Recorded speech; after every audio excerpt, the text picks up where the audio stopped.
حضرت عثمان غنی رضی اللہ تعالیٰ عنہ جب رسول اللہ صلی اللہ علیہ وسلم نے فرمایا لوگوں مال خرچ کرو، تو حضرت عثمان غنی کا کیا حال تھا؟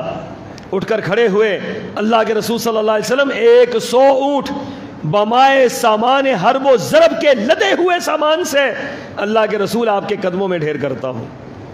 رسول اللہ صلی اللہ علیہ وسلم نے فرمایا عثمان جنت میں گئے، عثمان تجھے جنت مل گئی، پھر اٹھ کر کھڑے ہو گئے، کہا اللہ کے رسول 100 اونٹ اور لکھے، 100 اور لکھے، کہا عثمان تو جنت تو نے حاصل کر لی، پھر کھڑے ہو گئے، کہا 100 اور لکھے، اللہ کے رسول جنت کی بشارت دے رہے ہیں اور عثمان غنی اعلانات کرتے جا رہے ہیں، یہاں تک کہ 700 اونٹ اللہ کی راہ میں وقف کر دیے۔ قال اللہ تبارک و تعالی فی القرآن المجید اعوذ باللہ السمیع العلیم من الشیطان الرجیم بسم اللہ الرحمن الرحیم سابقوا إلى مغفرة من ربكم وجنة عرضها كعرض السماء والأرض أعدت للذين آمنوا بالله ورسله ذلك فضل الله يؤتيه من يشاء والله ذو الفضل العظيم اللهم صل على محمد وعلى آل محمد كما صليت على إبراهيم وعلى آل إبراهيم إنك حميد مجيد اللهم بارك على محمد وعلى آل محمد كما باركت على إبراهيم وعلى آل إبراهيم إنك حميد مجيد سبحانك لا علم لنا إلا ما علمتنا إنك أنت العليم الحكيم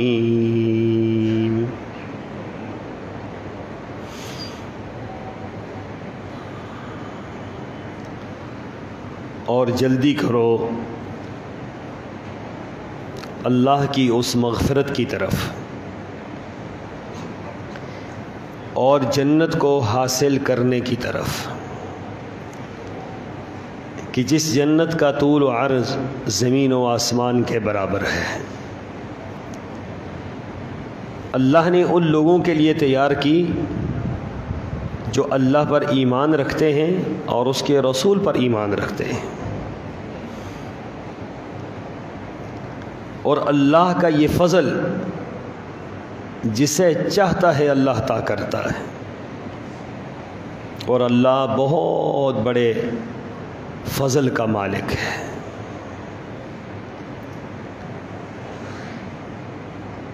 ہر قسم کی حمد و ثنا اللہ وحدہ لا شریک کے لیے، جو اکیلا تنہا ساری کائنات کا خالق ہے، مالک ہے، رازق ہے،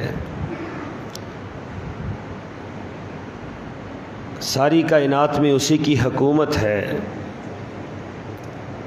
زیر زمین، زمین کے اوپر، ہواؤں میں، فضاؤں میں، آسمان پر، آسمان سے اوپر، سمندروں میں، پہاڑوں میں، دریاؤں میں، ہر جگہ پر اس کے تذکرے ہو رہے ہیں، اس کا ذکر ہو رہا ہے، ہر چیز اس کی تسبیح بیان کرتی ہے۔ وَإِن مِّن شَيْءٍ إِلَّا يُسَبِّحُ بِحَمْدِهِ وَلَكِن لَّا تَفْقَهُونَ تَسْبِيحَهُمْ، ہر چیز اللہ کی تسبیح بیان کرتی ہے، ہر چیز اللہ کے سامنے سجدہ ریز ہے۔ وَلِلَّهِ يَسْجُدُ مَن فِي السَّمَاوَاتِ وَمَن فِي الْأَرْضِ، ہر چیز اللہ کی محتاج ہے، وہ کسی کا محتاج نہیں ہے، ساری کائنات اس سے مانگتی ہے، مانگ کر کھاتی ہے، وہ کسی سے مانگتا نہیں ہے، وہ سب کو کھلا رہا ہے، خود کھاتا نہیں ہے، وہ سب کو پلا رہا ہے، خود پیتا نہیں ہے، وہ سب کی مرادیں پوری کر رہا ہے، اس کی مراد کوئی نہیں، وہ سب کو اولاد دے رہا ہے، اس کو اولاد کی حاجت نہیں ہے۔ وہ ساری کائنات کی ضرورتیں پوری کر رہا ہے، اس کی ضرورت ہی کوئی نہیں ہے۔ ساری کائنات کے لوگ ساری زندگی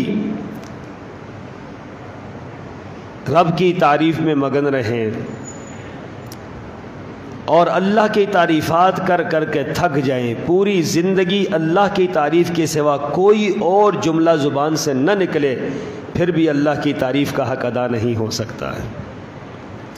اسی لیے فرمایا الحمدللہ رب العالمین۔ اس جملے نے ساری کی ساری تشنگی دور کر دی اور سارا مسئلہ حل کر دیا کہ ہر قسم کی تعریف، جو تعریف ہو سکتی ہے وہ اللہ کی ہے، توصیف ہو سکتی ہے وہ اللہ کی ہے، حمد بیان ہو سکتی ہے وہ اللہ کی ہے، ثنا بیان ہو سکتی ہے وہ اللہ کی ہے۔ عزتوں کا مالک وہی ہے، سارے کے سارے معاملات کا مالک وہی ہے، اس کی جتنی تعریف کی جائے کم ہے۔ درود و سلام امام الانبیاء سرور کونین شافی محشر ساقی کوثر حضرت محمد رسول اللہ صلی اللہ علیہ وسلم کے ذات گرامی پر، ہزاروں رحمتیں ہو صحابہ کرام پر، ائمان دین پر، علماء کرام پر، محدثین پر، فقہا پر۔ حضرات گرامی، یہ دنیا عارضی قیام گاہ ہے اور ہماری ابدی قیام گاہ اس سے اگلا جہان ہے۔ یہاں جو ہمیں زندگی ملی ہے یہ دار الامتحان ہے، یہ دار العمل ہے۔ یہاں جو عمل کریں گے آخرت کے اندر ہمیں وہی ملے گا۔ یہاں امتحان گاہ ہے، اس امتحان گاہ کے اندر ہم نے ان 3 سوالوں کے جوابات ڈھونڈنے ہیں اور زندگی اسی میں صرف کرنی ہے جن 3 سوالوں کے جواب میں کامیابی یا ناکامی کا دار و مدار رکھا ہے۔ آخرت کی پہلی منزل قبر ہے اور اس میں پہلا سوال یہ ہے مر ربو کا، عبادت کس کی ہے؟ مر ربو کا، تمہارا رب کون ہے؟ کس کو مشکل کشا مانتے رہے، کس کو حاجت روا مانتے رہے، کس سے دعائیں مانگتے رہے، کس کے نام کی نظر و نیاز دیتے رہے، کس کی دعائیاں دیتے رہے، کس کے سامنے سجدے کرتے رہے، کس کے نام کی نظریں مانتے رہے؟ کون ہے تمہارا مر ربو کا، تمہارا رب کون ہے؟ کس کا قانون تمہارے نظام معیشت میں تھا، کس کا قانون تمہارا نظام معاشرت میں تھا، کس کے مطابق، کس کے حکم کے مطابق اپنے کاروبار کے فیصلے کرتے تھے، اپنے دنیا کے فیصلے کرتے تھے؟ مر ربو کا، تمہارا رب کون ہے؟ دوسرا سوال یہ ہے ما دینو کا، تمہارا دین کیا ہے؟ کس دین پر چلتے رہے؟ دنیا میں تو بہت دین ہے اور دنیا میں بہت زیادہ ماننے والے بھی ہیں ادیان کو، تم کس دین پر چلتے رہے؟ ما دینو کا، تمہارا دین کیا ہے؟ یہ پوری زندگی پر محیط ہے، کس دین کے مطابق چلتے رہے۔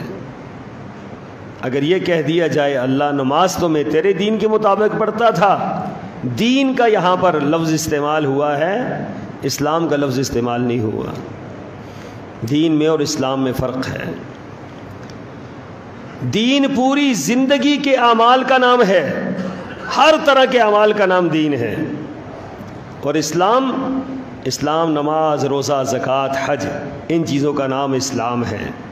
سوال یہ نہیں ہے کہ تمہارا اسلام کیا ہے، سوال یہ ہے تمہارا دین کیا ہے۔ سجدہ تو مجھے کرتے تھے، کاروبار تمہارا سود والا تھا۔ سجدہ مجھے کرتے تھے، نظام حکومت تمہارا انگریز والا تھا۔ سجدہ مجھے کرتے تھے، نظام تعلیم تمہارا لارڈ میکالے کا تھا۔ ما دینوں کا، تمہارا دین کیا تھا؟ نظام تعلیم میرا تھا جسے میرے نبی نے تمہارے سامنے پیش کیا، فَاعْلَمْ أَنَّهُ لَا إِلَٰهَ إِلَّا اللَّهُ۔ اس نظام تعلیم پر تم نے عمل کیا، دین تمہارا کیا تھا؟ ما دینوں کا۔ اگر کوئی بندہ نماز تو سنت کے مطابق پڑھتا ہے لیکن اس کے باقی معاملات اس کے کسی اور دین سے لیے گئے ہیں. نظام معیشت سود کا ہے، نظام تعلیم انگریز کا ہے، اور باقی نظام کسی اور سے لیے گئے ہیں، لباس کسی اور سے لیا ہے، چال ڈھال کسی اور سے لی ہے.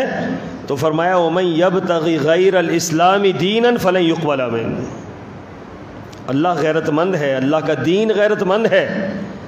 اللہ اپنے دین میں ملاوٹ پسند نہیں کرتا. اللہ اپنے دین میں ملاوٹ کو اللہ پسند نہیں فرماتے کہ آپ اللہ کے دین کے اندر ملاوٹ کریں اور اللہ تعالیٰ اس کو قبول کر لیں. فرمایا ایسے نہیں ہے. وَمَن يَبْتَغِ غَيْرَ الْإِسْلَامِ دِينًا فَلَن يُقْبَلَ مِنْهُ. دین اسلام کو چھوڑ کر آؤ گے، دین اسلام کو پش ڈال کر آؤ گے، فَلَن يُقْبَلَ مِنْهُ، تمہارا کوئی عمل اللہ کو قابل قبول نہیں ہوگا. یہ ایک کڑی کے ساتھ دوسری کڑی ملتی ہے. آپ ایک چیز پر عمل کر لیں، دوسری کو چھوڑ دیں، جس پر عمل کر رہے ہیں وہ بھی قابل قبول نہیں ہوتی. افتؤمنون ببعض الکتاب وتکفرون ببعض فما جزاء من يفعل ذلك منكم الا خزي في الحیاۃ الدنیا. فرمایا بعض کو اللہ کے احکامات کو مان لیں، بعض کو نہ مانیں، تو یہ بھی کوئی معاملہ ہے. افتؤمنون ببعض الکتاب وتکفرون ببعض فما جزاء من يفعل ذلك منكم الا خزي في الحیاۃ الدنیا. فرمایا کہ جو اس طرح کی اگر روش اختیار کرے گا تو دنیا کے اندر ما سوائے ذلت کی اسے کچھ بھی نہیں ملے گا. 75 سال ہو گئے ہیں ہم انگریز کے نظام کو اپنے سینے کے ساتھ لگا کر بیٹھے ہیں. ہمیں کیا ملا ہے اس سے یہ بتلا دیں. ان کا نظام معیشت ہم نے سینے سے لگایا ہے، سودی نظام ہے، سودی کاروبار ہے، سودی لین دین ہے، اسلامی مملکت ہے، سب کچھ سود پہ چل رہا ہے. اس سود نے ہمیں کیا فائدہ دیا ہے؟ ہمارے قرض ختم ہو گئے. فرمایا فَإِن لَّمْ تَفْعَلُوا فَأْذَنُوا بِحَرْبٍ مِّنَ اللَّهِ وَرَسُولِهِ. اگر تم باز نہیں آتے اللہ اور اس کے رسول کے ساتھ، جنگ کے لیے تیار ہو جاؤ. ہم تو حالت جنگ میں ہیں. کس کے ساتھ؟ اللہ اور اس کے رسول کے ساتھ. تو جو اللہ اور اس کے رسول کے ساتھ حالت جنگ میں ہوگا وہ کبھی کامیاب نہیں ہو سکتا. تو سامعین محترم، ما دینوں کا سوال یہ نہیں ہے کہ تمہارا اسلام کیا ہے، سوال یہ ہے کہ تمہارا دین کیا ہے. کس دین پر عمل کرتے رہے بھائی؟ کون سا دین اپنایا ہے؟ پوری زندگی کس کی بات مانتے رہے؟ ہر معاملے میں کس کی پیروی کرتے رہے؟ رسول اللہ صلی اللہ علیہ وسلم نے کیا فرمایا؟ آپ نے یہ نہیں فرمایا کہ صرف نماز میں میری پیروی کرنا. فرمایا لا یؤمن احدکم، لا یؤمن احدکم، تم میں سے اس وقت تک کوئی مومن نہیں ہو سکتا یہاں تک کہ جو میں دین لایا ہوں اس کی ایک بات پر عمل نہ کر لے، اس وقت تک مومن نہیں ہو سکتا ہے. دین کی ہر بات پر عمل کرنا اور دین کی ہر بات کو سینے سے لگانا اور اس کو اپنی زندگی کا اوڑھنا بچھونا بنانا، یہ کیا ہے؟ یہ ہمارا مشن ہونا چاہیے، یہی ہمارا مطمع نظر ہونا چاہیے، یہی زندگی بھر کی کوشش اور کاوشیں ہونی چاہیے کہ ما دینوں کا، جو اللہ کا دین ہے اس کو میں نے اپنی زندگی کے اندر نافذ کرنا ہے. اور تیسرا سوال کیا ہے؟ تیسرا سوال یہ ہے من نبیوں کا، تیرا نبی کون ہے؟ کس کے طریقے پر چلتا رہا ہے؟ کیا طریقہ اختیار کیا؟ بتلا. تو علاقے کے طریقے اختیار کرتا رہا، رسم و رواج اختیار کرتا رہا، بہن بھائیوں کو راضی کرتا رہا، دوست و احباب کو راضی کرتا رہا، یا اللہ کے رسول کی بات مانی؟ اللہ کے رسول صلی اللہ علیہ وسلم کی سنت، اتباع سنت، آپ علیہ الصلوۃ والسلام کی زندگی، آپ کی اطاعت، آپ کی فرمانبرداری، آپ کی احادیث، آپ کے فرمودات، اس کو سامنے رکھا ہے، یا خاندان کو، قوم کو، قبیلے کو، علاقے کو، رسومات کو سامنے رکھا ہے؟ اگر علاقے اور قوم اور رسمیں سامنے ہیں تو پھر تم نے رسول اللہ صلی اللہ علیہ وسلم کو اپنا نبی نہیں مانا ہے. من نبیوں کا، تمہارا نبی کون ہے؟ ہر راستے کی بات، ہر مسئلہ آپ نے بتلایا، ہر بات آپ نے بتلائی. فرمایا لوگوں میں تمہیں روشن شاہراہ پہ چھوڑ کے جا رہا ہوں، واضح دین پہ چھوڑ کر جا رہا ہوں. لیلھا کنہارھا، میرے دین کے اندر کوئی بات پوشیدہ نہیں ہے، ہر بات واضح ہے، ہر مسئلہ واضح ہے، ہر چیز واضح ہے. صراط مستقیم کہا ہے. صراط مستقیم کا کیا معنی ہے؟ یہ صراط مستقیم، سیدھی لائن، سیدھی راہ، سیدھی چیز صراط مستقیم کہا جاتا ہے.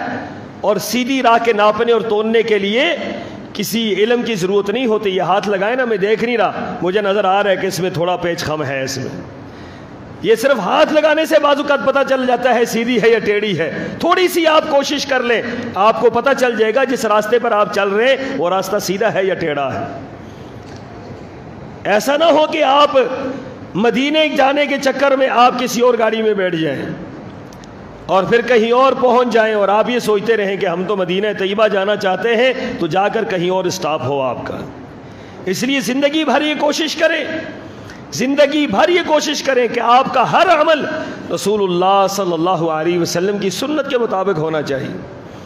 اس لیے یہ سوال ہوگا اور اس سوال کا جواب دینا پڑے گا. اگر سوال کا جواب نہیں ہے تو ناکامی اور نامرادی ہے, خسارہ ہے, گھاٹا ہے.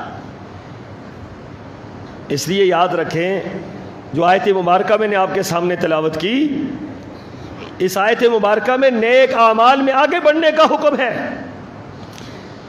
یہ دنیا چند روزہ زندگی ہے, اس زندگی کے اندر آپ نیک اعمال کر لیں, زیادہ سے زیادہ نیک اعمال کر لیں, ایک دوسرے سے آگے بڑھنے کی کوشش کریں. ہم جس دنیا میں رہتے ہیں ہماری دوڑ کس میں ہے؟ بھائی میرے بھائی کے پاس ایک مکان ہے, میرے پاس 2 ہونے چاہیے. اس کے پاس چھوٹی گاڑی ہے, میرے پاس لمبی گاڑی ہونی چاہیے. سٹیٹس کا جھگڑا ہے نا, سارا سٹیٹس کا جھگڑا ہے, سارے کا سارا ایک جھگڑا معیار کا ہے, برانڈ کا جھگڑا ہے. اس نے یہ کپڑا پہنا ہے میں یہ پہنوں گا, اس نے یہ کیا ہے میں یہ کہوں گا, اس نے یہ فلاں کیا ہے میں فلاں کروں گا. فرمایا ان چیزوں میں صحابہ کرام نہیں جھگڑتے تھے, نہیں الجھتے تھے. صحابہ کرام جو زندگی میں اللہ کے رسول صلی اللہ علیہ وسلم کے سب سے زیادہ محبت کرنے والے تھے, اطاعت کرنے والے تھے, وہ آپس میں مقابلہ دنیا میں نہیں آخرت میں کیا کرتے تھے. ان کی دوڑ آخرت کی تھی. اس لیے قرآن پاک میں اللہ نے فرمایا کہ والسابقون السابقون اولئک المقربون, وہ لوگ جو آگے بڑھنے والے ہیں, نیکیوں میں آگے بڑھتے ہیں, خیر میں آگے بڑھتے ہیں, بھلائی میں آگے بڑھتے ہیں, ہر نیکی کے کام میں تیزی کے ساتھ جاتے ہیں اور جلدی کرتے ہیں. دیکھیں نا, نماز پڑھنے کے لیے تو آپ سارے آئے ہیں, سارے مسجد کے اندر بیٹھے ہیں, سارے مسجد کے اندر بیٹھے ہیں, سارے خطبہ سن رہے ہیں, لیکن پہلی صف والوں کا اجر دوسری صف والے حاصل کر سکتے؟ ایک ہی اجر ملے گا آپ سب کو. ہو سکتا ہے وہ پیچھے جو بیٹھا ہو وہ پہلے آیا ہو, وہ جو پیچھے بیٹھا ہے وہ بہت اچھے طریقے سے سن رہا ہو, لیکن مسئلہ یہ ہے کہ جو پہلی صف کا اجر ہے وہ دوسری والا حاصل نہیں کر سکتا ہے, جو دوسری صف کا اجر ہے وہ تیسری والا حاصل نہیں کر سکتا ہے. یہ اللہ تعالیٰ نے سبقت کا حکم دیا, آگے بڑھو, نیکیوں میں آگے بڑھو, تیزی کرو نیکیوں میں. بادروا بالاعمال, فرمایا اعمال میں جلدی کرو, جب موقع مل جائے نا اعمال کرنے کا جلدی اعمال کرو. جلدی سے مراد کیا ہے؟ جلدی جلدی نماز پڑھو. جلدی سے کیا مراد ہے؟ تیزی کے ساتھ نماز پڑھو نہیں. فرمایا کہ اپنے لیے اعمال اکٹھے کر لو, بادروا بالاعمال, اعمال اکٹھے کر لو. ہو سکتا ہے کوئی وقت ایسا آئے تم عمل کرنا چاہو لیکن عمل کی طاقت تمہارے اندر موجود نہ ہو. یہ مناظر ہم نے دیکھے کورونا کے اندر, لوگ مسجدوں کے اندر نہیں آتے تھے, بعد میں تڑپتے تھے کہ مسجدوں کے اندر آنا ہے, مسجدوں کے دروازے بند ہو گئے.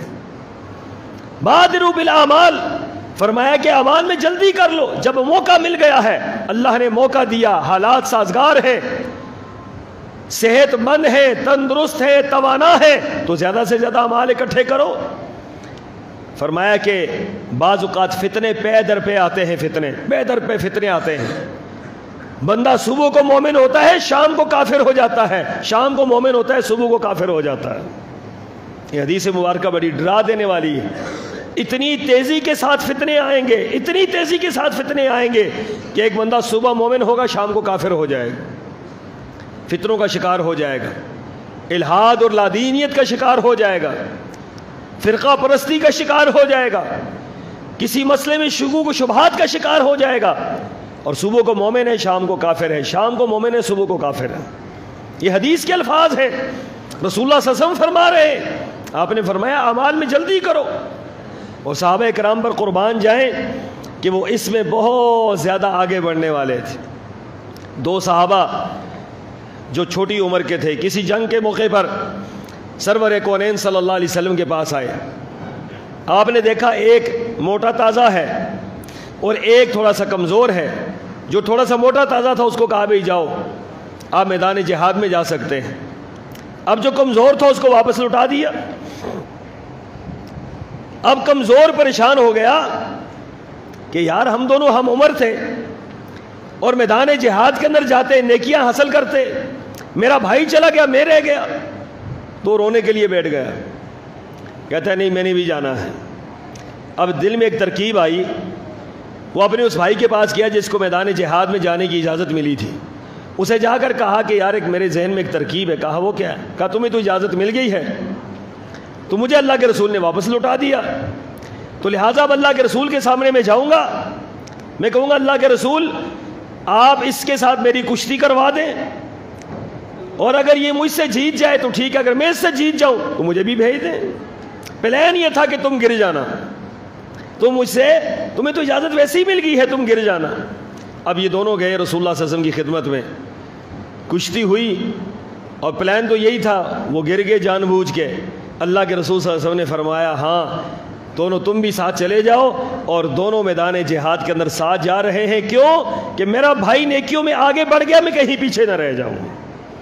آج لوگ یہ مقابلہ نہیں کرتے، آج مقابلہ دنیا کا ہے، آج مقابلہ دنیا کا ہے کہ فلاں گھر کے اندر عورتیں کیا باتیں کرتی ہیں، یہی بات ہوتی ہے نا، فلاں کی فریج اتنے انچ کی ہے، تمہارے اتنے انچ کی ہے، اس کے اتنے انچ کا ٹی وی ہے، ہمارے اتنے انچ کا ہے، اس کا بیڈ فلاں ہے، ہمارا فلاں ہے۔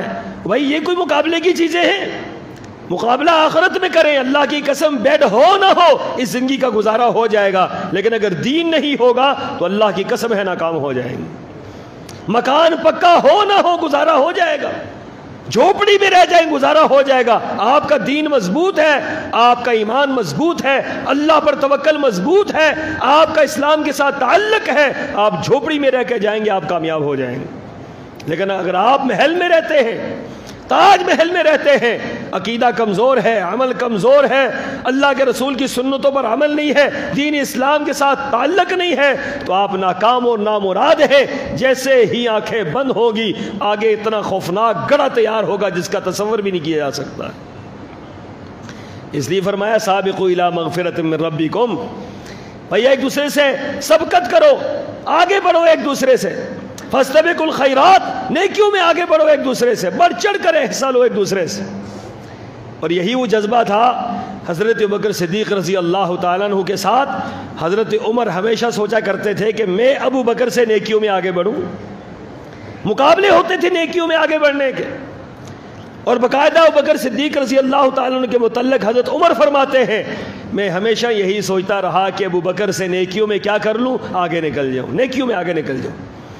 دنیا میں تو ہو سکتا ہے حضرت عمر آگے ہوں، لیکن دین کے معاملے میں، نیکیوں کے معاملے میں ان کی سبقت تھی کہ میں اپنے بھائی سے آگے نکل جاؤں۔ اور یہ ابو بکر رضی اللہ تعالیٰ عنہ کون تھے؟ سرور کونین صلی اللہ علیہ وسلم ایک مرتبہ گھر کی چھت پر تشریف فرما تھے، ام المومنین حضرت عائشہ صدیقہ رضی اللہ تعالیٰ عنہ ساتھ ہیں، آسمان پہ ستارے چمک رہے ہیں، رات کی تاریکی ہے، ستارے جھلملا رہے ہیں۔ تو حضرت عائشہ پوچھتی ہیں اللہ کے رسول صلی اللہ علیہ وسلم یہ بتلائیے یہ جو ستارے ہیں کیا اتنی بھی کسی کی نیکیاں ہیں دنیا کے اندر؟ کوئی ایسا خوش نصیب ہے جس کی نیکیاں ستاروں کے برابر ہوں؟ رسول اللہ صلی اللہ علیہ وسلم نے فرمایا ہاں عائشہ، ایسا بندہ ایک ہے جس کی نیکیاں ستاروں سے زیادہ ہیں۔ میں اللہ کے رسول وہ کون ہے؟ فرمایا اس کا نام عمر فاروق رضی اللہ تعالیٰ عنہ۔ حضرت عائشہ فرماتی میں پریشان ہو گئی، میں پریشان ہو گئی۔ اب پریشانی کی وجہ کیا ہے؟ پریشانی کی وجہ یہ ہے کہ اللہ کے رسول میرے والد کی نیکیوں کا کیا بنا ہے؟ یا یہ نہیں ہے کہ دنیا میں آگے بڑھ جائیں، بیٹی کو فکر یہ ہے کہ میرے باپ کی نیکیاں کتنی ہیں اور میرے باپ کی نیکیاں کس سے زیادہ ہیں۔ تو کہا اللہ کے رسول صلی اللہ علیہ وسلم میرے والد کا کیا بنا ہے؟ کہا عائشہ تو اپنے والد کا پوچھتی ہے، اللہ کی قسم عمر رضی اللہ تعالیٰ عنہ کی پوری زندگی کی نیکیاں ملا لی جائیں، ابو بکر صدیق کی ایک رات کی نیکیوں کا مقابلہ نہیں ہو سکتا۔ وہ ایک رات کون سی تھی؟ جو غار میں آپ کے ساتھ گزری، جو غار میں آپ کے ساتھ گزری۔ اس لیے حضرت عمر فرمایا کرتے تھے اے ابو بکر اپنی پوری زندگی کی نیکیاں میں آپ کو دینے کے لیے تیار ہوں، ایک رات کی نیکیاں مجھے دے دو، ایک رات کی نیکی۔ یہ صحابہ کرام کا آپس میں تعلق تھا، ایک دوسرے سے آگے بڑھنے کی کوشش تھی۔ غزوہ تبوک میں حضرت عمر رضی اللہ تعالیٰ عنہ فرماتے ہیں کہ میں آسودہ حال تھا، مال کی فراوانی تھی، اچھے دن تھے میرے۔ میں نے یہ سوچا جب غزوہ تبوک میں اعلان ہوا تو میں نے یہ سوچا کہ آج ابو بکر صدیق سے آگے نکل جاؤں گا، معروف واقعہ ہے کہ آج آگے نکل جاؤں گا۔ کہتے گھر میں گیا، بیوی سے جا کر کہا مال کے 2 حصے کرو اور ایک حصہ گھر میں رکھ لو، ایک حصہ سرور کونین کے قدموں میں ڈھیر کر دیے۔ حضرت عثمان غنی رضی اللہ تعالیٰ عنہ جب رسول اللہ صلی اللہ علیہ وسلم نے فرمایا لوگوں مال خرچ کرو، تو حضرت عثمان غنی کا کیا حال تھا؟ اٹھ کر کھڑے ہوئے، اللہ کے رسول صلی اللہ علیہ وسلم 100 اونٹ بمائے سامان حرب و ضرب کے لدے ہوئے سامان سے اللہ کے رسول آپ کے قدموں میں ڈھیر کرتا ہوں۔ رسول اللہ صلی اللہ علیہ وسلم نے فرمایا عثمان جنت میں گئے، عثمان تجھے جنت مل گئی۔ پھر اٹھ کر کھڑے ہو گئے، کہا اللہ کے رسول 100 اونٹ اور لکھے، 100 اور لکھے۔ کہا عثمان تو جنت تو نے حاصل کر لی۔ پھر کھڑے ہو گئے، کہا 100 اور لکھیں۔ اللہ کے رسول جنت کی بشارت دے رہے ہیں اور عثمان غنی اعلانات کرتے جا رہے ہیں، یہاں تک کہ 700 اونٹ اللہ کی راہ میں وقف کر دیے۔ 700 اونٹ۔ اب جنت تو مل گئی تھی نا، جنت تو پہلی مرتبہ مل گئی تھی جب آپ نے یہ کہا 100 اونٹ دے رہا ہوں۔ رسول اللہ صلی اللہ علیہ وسلم نے فرمایا جنت مل گئی، اس کے بعد پھر کیا مسئلہ ہے؟ اب کیا حاصل کر رہے ہیں؟ اسے کہا جاتا ہے سابقوا الی مغفرۃ من ربکم۔ مومن اس بات میں ہمیشہ متلاشی رہتا ہے کہ میں زیادہ سے زیادہ نیکیاں کروں، اور نیکیاں کروں، اور نیکیاں کروں، اور نیکیاں کروں۔ لوگوں کو کہا جائے، لوگ کہتے ہیں نماز تو پڑھ لی اور کیا کریں، روزہ تو رکھتے ہیں اور کیا کریں، زکوٰۃ دے دیتے ہیں اور کیا کریں۔ یہ جذبہ مسلمان کا نہیں ہوتا۔ مسلمان کا جذبہ یہ ہوتا ہے رات کی تاریکی ہو، دن کا اجالا ہو، لوگوں کے اندر موجود ہو یا تنہائی میں ہو، جہاں کہیں بھی ہو، جب بھی نیکی کا موقع ملے مومن نیکی سے پیچھے نہیں ہٹتا، نیکی میں آگے بڑھ جاتا ہے۔ حضرت عثمان غنی رضی اللہ تعالیٰ عنہ 700 اونٹ دیے، اور بات یہاں ختم نہیں ہوئی۔ رسول اللہ صلی اللہ علیہ وسلم نے فرمایا اور کوئی ہے جنت حاصل کرنے والا، کوئی اور ہے؟ پھر حضرت عثمان کھڑے ہو گئے، کہا اللہ کے رسول صلی اللہ علیہ وسلم 70,000 درہم آپ کے قدموں میں ڈھیر کر رہا ہوں۔ 70,000 درہم، انداز آج کل کیلکولیشن کر کے دیکھ لیں، 700 اونٹ 70,000 درہم ایک مجلس کے اندر۔ اللہ کے رسول صلی اللہ علیہ وسلم نے پھر فرمایا کوئی اور ہے جنت حاصل کرنے والا؟ اس قربان جائیں حضرت عثمان کسی کو آگے بڑھنے دے رہے ہیں؟ پھر کھڑے ہو گئے اللہ کے رسول صلی اللہ علیہ وسلم، 10,000 اشرفیہ، 10,000 اشرفیہ اللہ کے رسول صلی اللہ علیہ وسلم کے ہاتھوں میں لا کر ڈالی۔ آپ علیہ الصلوۃ والسلام اشرفیوں کو ادھر ادھر کر رہے ہیں، ان کو الٹ پلٹ کر رہے ہیں، اور ساتھ ساتھ یہ فرما رہے ہیں عثمان آج کے بعد کوئی عمل نہ کر، یہی عمل تجھے جنت میں لے جانے کے لیے کافی ہے، کوئی عمل نہ کر آج کے بعد۔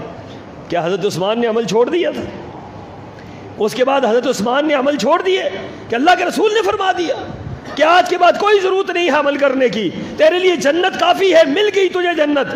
اس کے باوجود حضرت عثمان دن رات اللہ کے دین کے لیے کام کر رہے ہیں، دن رات قرآن پاک پڑھ رہے ہیں، دن رات نمازوں میں مشغول ہیں، تہجد میں مشغول ہیں، دعاؤں میں مشغول ہیں۔ کیوں؟ مومن نیکیوں میں آگے بڑھتا ہے، مومن نیکیوں میں آگے بڑھتا ہے۔ اس لیے غزوہ تبوک ہی کا موقع ہے، حضرت فاروق اعظم فرماتے ہیں میں نے اپنے گھر کا آدھا مال لا کر ڈھیر کر دیے۔ رسول اللہ صلی اللہ علیہ وسلم پر قربان جائیں، آپ نبض شناس تھے، آپ کو صحابہ کرام کا علم تھا کہ یہ مقابلہ کرتے ہیں، یہ ایک دوسرے سے آگے بڑھنے کی کوشش کرتے ہیں۔ معاملہ کلیئر کرنے کے لیے، بات کلیئر کرنے کے لیے آپ نے حضرت عمر سے پوچھا عمر کیا لائے ہو؟ اب یہ پوچھنے والی بات تو ہوتی نہیں ہے، کوئی بندہ لے کر دے دے مال تو بندہ پوچھتے ہے کیا لائے ہو، لوگ ڈال دیتے ہیں ٹھیک ہے بھائی جو بھی ڈال دیا۔ پوچھا عمر کیا لائے ہو؟ کہا اللہ کے رسول گھر کے مال کے 2 حصے کیے، ایک حصہ گھر میں چھوڑ دیا، ایک آپ کے پاس لے آیا۔ ساتھ ہی آپ نے پوچھا ابو بکر تم کیا لائے ہو؟ ابو بکر تم کیا لائے ہو؟ کہا اللہ کے رسول گھر میں گیا، بیوی سے کہا جو کچھ ہے سوئی سے لے کر بڑی سے بڑی چیز تک یہ سارے کا سارا باندھ دو، سب کچھ اٹھا کر لے آیا ہوں۔ کہا گھر میں کیا چھوڑا ہے؟ کہا گھر میں اللہ اور اس کے رسول کے نام کے سوا کچھ بھی نہیں، سب کچھ آپ کے قدموں میں ڈھیر کر دیا۔ حضرت عمر فاروق سر پکڑ کر بیٹھ گئے، کہتے ہیں اس دن میں نے یہ سوچ لیا اے عمر تو ابو بکر سے نیکیوں میں آگے بڑھ سکتا نہیں بڑھ سکتا۔ یہ اللہ کے بندو، یہ وہ لوگ تھے جن کو بار بار جنت ملی ہے، بار بار جنت ملی ہے، انہوں نے پھر بھی نیکیوں میں آگے بڑھے ہیں، خیر میں آگے بڑھے ہیں، بھلائی میں آگے بڑھے ہیں، ایک دوسرے سے سبقت لے گئے ہیں، ایک دوسرے سے نیکیوں میں بڑھ چڑھ کر حصہ لیا ہے انہوں نے۔ آج ہمیں کیا ہو گیا کہ ہم دنیا کی طرف بھاگ رہے ہیں، دنیا کی طرف دوڑ رہے ہیں۔ یہ دنیا کیا ہے؟ کسی کو مل بھی گئی تو کتنا عرصہ رہے گی؟ اگر مجھے مل گئی دنیا تو کتنا عرصہ رہے گی میرے پاس؟ آج میرے پاس ہے، کل کسی کے پاس، آج میرے پاس ہے، کل کسی کے پاس، لیکن آخرت فرمایا جس کو مل گئی اسے واپس لی جائے گی، اس سے واپس نہیں لی جائے گی۔ جس کو جنت مل گئی، جو جنت میں داخل ہو گیا وہ داخل ہو گیا، اس کو جنت سے نہیں نکالا جائے گا۔ اس لیے اس جنت کے لیے کوشش کریں، محنت کریں، اس کے لیے دن رات ایک کریں، اس کے لیے اعمال میں جلدی کریں، زیادہ سے زیادہ اعمال اکٹھے کریں، اپنی توحید مضبوط کریں، سنت مضبوط کریں، سرور کونین صلی اللہ علیہ وسلم سے رشتہ اپنا مضبوط کریں، تاکہ اللہ تعالی ہمیں اس میں زیادہ سے زیادہ توفیق عطا فرمائے کہ ہم اعمال اکٹھے کریں اور اللہ کے سامنے پیش کریں۔ اللہ تعالیٰ مجھے اور آپ کو سمجھنے کی، قرآن و سنت پر عمل پیرا ہونے کی توفیق عطا فرمائے۔ وآخر دعوانا ان الحمد للہ رب العالمین۔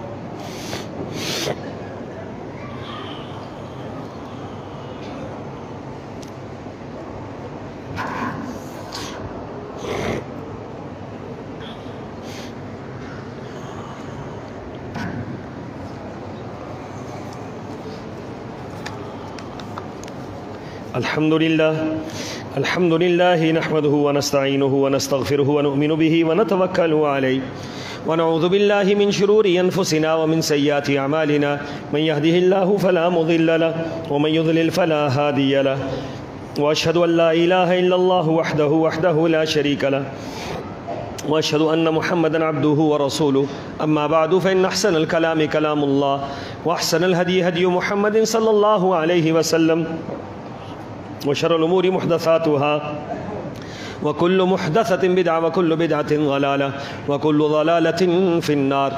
قال الله تبارك وتعالى في القرآن المجيد: أعوذ بالله السميع العليم من الشيطان الرجيم، بسم الله الرحمن الرحيم، يا أيها الذين آمنوا اتقوا الله وقولوا قولا سديدا يصلح لكم أعمالكم ويغفر لكم ذنوبكم ومن يطع الله ورسوله فقد فاز فوزا عظيما۔ سامعین محترم، حضرت ابو ذر غفاری رضی اللہ تعالیٰ عنہ بیان فرماتے ہیں کہ رسول اللہ صلی اللہ علیہ وسلم نے جو وصیتیں فرمائیں، جو نصیحتیں فرمائیں، ان میں سے ایک نصیحت میرے لیے یہ تھی کہ اے ابا ذر اغتنم خمسا قبل خمس، پانچ چیزوں سے پہلے غنیمت جاننا، پانچ چیزوں سے پہلے غنیمت جاننا۔ شبابک قبل حرمک، اپنی جوانی کو بڑھاپے سے پہلے غنیمت جاننا۔ لیکن جوانی ہے عبادت کر سکتے ہیں، جوانی ہے ذکر و اذکار کر سکتے ہیں، لمبا قیام ہو سکتا ہے، لمبا سجدہ ہو سکتا ہے، لمبا رکوع ہو سکتا ہے، لمبی اتحیات ہو سکتی ہے، لیکن بعض اوقات بندہ جب بڑھاپے میں جاتا ہے تو کرنا چاہتا ہے نہیں کر سکتا ہے۔ اس لیے فرمایا شبابک قبل حرمک، فرمایا کہ بوڑھا ہونے سے پہلے اپنی جوانی کو غنیمت جاننا۔ یہ جوانی کرکٹ کھیلنے کے لیے نہیں ہے، یہ جوانی فٹ بال کھیلنے کے لیے نہیں ہے، یہ جوانی ٹویٹر کے لیے اور فیس بک کے لیے نہیں ہے، واٹس ایپ کے لیے نہیں ہے۔ اللہ کی قسم یہ وقت کا ضیاع ہے، وقت کی بربادی ہے، وقت کی تباہی ہے۔ کل قیامت کے دن یہی چیزیں انسان کے پچھتانے کا باعث ہوں گی کہ کاش کہ میں نے یہ وقت ضائع نہ کیا ہوتا، کاش یہ وقت برباد نہ کیا ہوتا۔ یا بندہ بڑھاپے کی دہلیز پہ آ جاتا ہے اور پھر کچھ کرنا چاہتا بھی ہے نہیں کر سکتا، کرنا چاہتا ہی نہیں کر سکتا۔ اس لیے یاد رکھیں کہ جوانی بہت بڑی اللہ کی نعمت اور غنیمت، اس سے فائدہ اٹھا لیں، اس جوانی کو اللہ کے دین کے لیے وقف کریں، اس جوانی میں زیادہ سے زیادہ نیک اعمال اکٹھے کریں، زیادہ سے زیادہ نوافل پڑھیں، زیادہ سے زیادہ قرآن کی تلاوت کریں، زیادہ سے زیادہ دین کے معاملات میں اپنے آپ کو ڈال دیں تاکہ دن رات آپ کا ایک ہو اور آپ زیادہ سے زیادہ اپنے رب کے سامنے اعمال اکٹھے کر کے پیش ہوں۔ تو فرمایا کہ شباب کا قبل حرمک، بڑھاپے سے پہلے جوانی کو غنیمت جان لو، وصحتی کا قبل سقمک، فرمایا کہ صحت کو بیماری سے پہلے غنیمت جان لو۔ بعض اوقات جوان بندہ بھی بیمار ہو جائے کچھ نہیں کر سکتا ہے، ہم نے جوانوں کو بیمار ہوتے ہوئے دیکھا ہے، جوان ہے، کڑیل جوان ہے، بیمار ہوا ہے، ہلنے کے قابل نہیں، آپ کچھ کرنا چاہتا بھی ہے نہیں کر سکتا۔ اس لیے صحت اللہ کی بہت بڑی نعمت، بہت بڑی نعمت ہے اللہ کی، اس نعمت کو کبھی ضائع نہ کرنا۔ یہ صحت اللہ نے اس لیے نہیں دی کہ اس کو ٹی وی کے سامنے ضائع کر دو، اس کو کھیل تماشے میں اڑا دو، اس کو دنیا کے اندر ڈال دو، جو مرضی ہے کرتے رہو دن رات۔ یہ صحت اللہ کی نعمت ہے اور اس نعمت کے بارے میں کل اللہ تعالیٰ پوچھیں گے، بتلا تو نے صحت دی تھی تجھے، تو نے کیا کیا ہے؟ اللہ 40 سال صحت دی تھی، 40 سال تو نے کیا کیا ہے؟ اللہ 41 سال میں بیمار ہو گیا، فرمایا چل چھوڑ دے 41 سال کو، جو پیچھے 40 سال دی تھی وہ کہاں لگائی ہے؟ 20 سال دی تھی وہ کہاں لگائی ہے؟ اچھا 1 سال سے دی تھی وہ کہاں لگائی ہے؟ پھر بندہ کیا جواب دے گا؟ اس لیے فرمایا صحت کو بیماری سے پہلے غنیمت جان، وغنا کا قبل فقرک، اور تیسری بات فرمائی کہ جب تمہیں اللہ تعالیٰ غنی کرتا ہے، مال و دولت آ جاتا ہے، فقر سے پہلے اس کو غنیمت جان لو، زیادہ سے زیادہ مال اللہ کی راہ میں خرچ کر دو۔ دیکھیں جب مال ہوتا ہے بندے کو خیال نہیں آتا، اور جب بعض اوقات مال ختم ہو جاتا ہے پھر خیال آتا ہے کہ کاش کے خرچ کیا ہوتا اللہ کی راہ میں۔ مال وہی آپ کا ہے جو آپ نے خود استعمال کر لیا یا آگے بھیج دیا اپنے لیے، وہ آپ کا نہیں ہے جو پیچھے رہ گیا، جو پیچھے رہ گیا وہ پیچھے والوں کا ہے، اس کا آپ کے ساتھ کوئی تعلق نہیں۔ پیچھے وہ رسا پوری زندگی کھائیں گے، مزے اڑائیں گے اور کبھی یاد تک نہیں کریں گے کہ اس نے مال کیسے کمایا تھا، بلکہ یہ کہیں گے ہمارے لیے مصیبت ڈال گیا، ہمارے درمیان اختلاف ڈال گیا ہے۔ لہٰذا مال فرمایا کہ فقر و فاقہ سے پہلے اس کو غنیمت جان لو، زیادہ سے زیادہ اللہ کی راہ میں خرچ کرو۔ اور فراغ کا قبل شغلک، فرمایا کہ جب فارغ ہو تو مشغولیت سے پہلے غنیمت جان لو۔ میں نے دیکھا ہے لوگوں کو کہتے ہیں شاہ صاحب نماز پڑھنے کی فرصت نہیں ہے، کیوں نہیں ہے؟ اللہ تعالیٰ نے مشغول کر دیا ہے، سر کھجرانے کی فرصت نہیں ہے، بیوی بچوں کے پاس ٹائم دینے کی فرصت نہیں ہے، ہوا کیا ہے؟ کرتے کیا ہے؟ کچھ بھی نہیں کرتے، لیکن پھر بھی فرصت نہیں ہے، اللہ نے الجھا دیا ہے، اللہ نے الجھا دیا ہے، معاملات بکھیر دیے، مسئلے حل ہی نہیں ہوتے، ایک مسئلے سے فارغ ہوتا ہے دوسرا، دوسرے سے فارغ ہوتا ہے تیسرا۔ اس لیے فرمایا جب فراغت مل جائے اس کو غنیمت جان۔ اور آخری بات فرمائی وحیاتک قبل موتک، فرمایا کہ اس زندگی کو موت سے پہلے غنیمت جان۔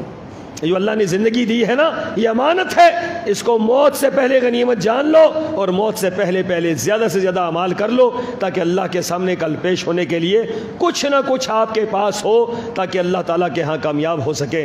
اللہ مجھے اور آپ کو عمل کی توفیق عطا فرمائے، اللہ ہمارا کہا سنا اپنی بارگاہ میں قبول فرمائے، کمی کوتاہی اللہ تعالیٰ معاف فرمائے، اللہ تعالیٰ اس مرکز کو آباد فرمائے، اس کو آباد کرنے والوں کو آباد فرمائے، جو بیمار ہیں ان کو صحت کاملہ عاجلہ نصیب فرمائے، جو پریشان حال ہیں کی پریشانیوں کو دور فرمائے، جو مقروض ہیں اللہ ان کے قرضوں کو ادا فرمائے، جو ہم میں سے اللہ تیری رحمت کے طلبگار ہیں، تیرے اس معاملے میں اللہ تیری وحدانیت کا اقرار کرتے ہیں، تیری نبی کی ختم نبوت کا اقرار کرتے ہیں، اے اللہ پریشانیوں کا شکار ہیں، مصیبتوں کا شکار ہیں، اللہ اپنی رحمتوں سے سب کی مصیبتوں کو دور فرما دے، سب کے مسئلوں کو حل فرما دے، سب کی پریشانیوں کا ازالہ فرما دے، سب کے معاملات کو درست فرما دے۔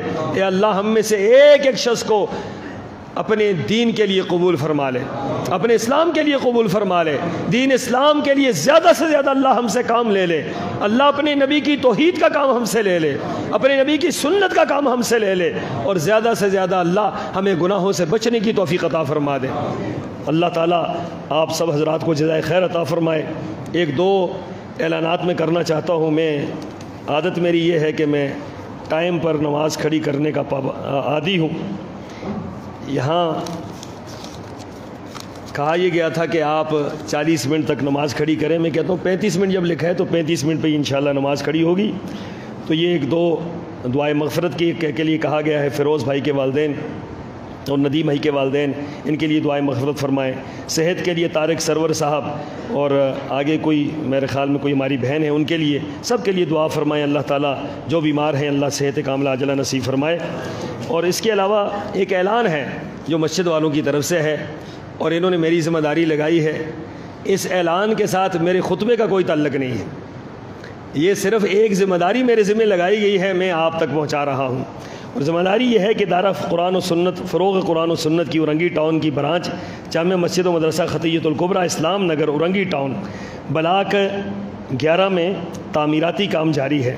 200 بوری سیمنٹ، 4 ٹن سریا، ریت، ماربل وغیرہ کی اشد ضرورت ہے. ساتھی باہر کھڑے ہیں، احباب سے تعاون کی اپیل ہے. میری گزارش یہ ہے اللہ تعالیٰ جب موقع دے نیکی کرنے کا تو نیکی سے پیچھے نہیں ہٹنا چاہیے. یہ ایک موقع ہے جس کے بعد جو کچھ ہے وہ ہر حال میں اس نیکی کے کام میں شرکت کر کے جائے. ایک اور اعلان ہے مسجد والوں کی طرف سے کہ الاحسان کوچنگ سینٹر جس میں عربی اور انگلش لینگویج کا پروگرام ہے، یہاں پر اس کا اجرا کیا گیا ہے. تو سب حضرات اس کی طرف بھی توجہ فرمائیں، اپنے بچوں کو بچیوں کو اس کی طرف بھیجیں اور مسجد کی طرف خاص توجہ فرمائیں. یہ اللہ کا گھر ہے، آپ اللہ کے گھر کی طرف توجہ کریں گے اور یقیناً آپ کے سارے معاملات جو ہے اللہ خود بخود چلائے گا. یہ ایک سودا ہوتا ہے جو اللہ سے کرنا ہوتا ہے. میری دعا ہے کہ اللہ تعالیٰ آپ کی کوششوں کاوشوں کو قبول فرمائے. اللہ ہماری یہاں کی جماعت کو دن دگنی رات چگنی ترقی عطا فرمائے اور اس ادارہ فروغ قرآن و سنت کو اللہ قرآن و سنت کے فروغ کا باعث بنائے. پوری دنیا کے اوپر اس کی آواز جائے اور پوری دنیا پر اس کے خیر کا کام جائے. وآخر دعوانا ان الحمد للہ رب العالمین. صفحہ درست فرما لیں.